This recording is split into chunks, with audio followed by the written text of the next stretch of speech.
Hello everyone, I'm from Myanmar. Today I want to talk about a devastating event that has shaken Myanmar. On March 28, 2025, a powerful 7.7 magnitude earthquake struck our country, causing immense destruction and suffering.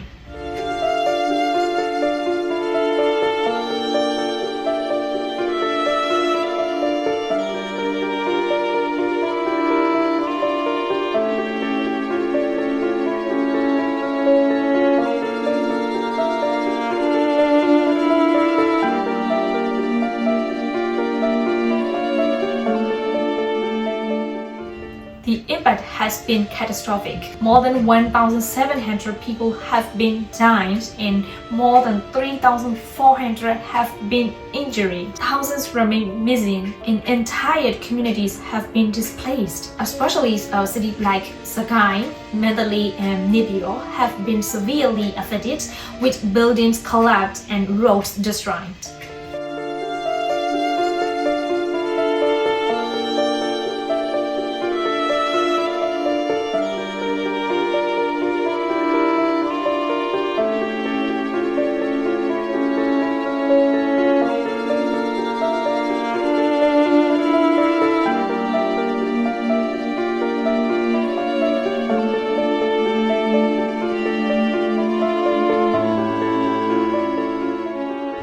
But this tragedy is even worse because Myanmar has been already suffering under the military regime since the coup in 2020. The people of Myanmar have been living through oppression, violence and economic collapse. Now with this earthquake, their suffering has reached an unimaginable level. To those who want to help, I urge you, please do not donate to the military and any organization connected to them. The military has a history of misusing humanitarian aid, and we must ensure that donations reach the people who truly need them. If you're watching this, I ask you, please stand with Myanmar. Share this message, raise awareness, and support trusted humanitarian organizations. Your help can provide food, water, medical aid, and shelter to those who desperately need it. Every contribution, no matter how small, can make a significant difference. Although Myanmar people are strong and resilient, now they have suffered seriously. With your support, we can survive this disaster and rebuild our lives quickly. Please, let's come together as a global community and help Myanmar now. Thank you for watching. Please share this video to spread awareness and encourage action. Myanmar needs our help more than ever. Let's not let their voices be silent.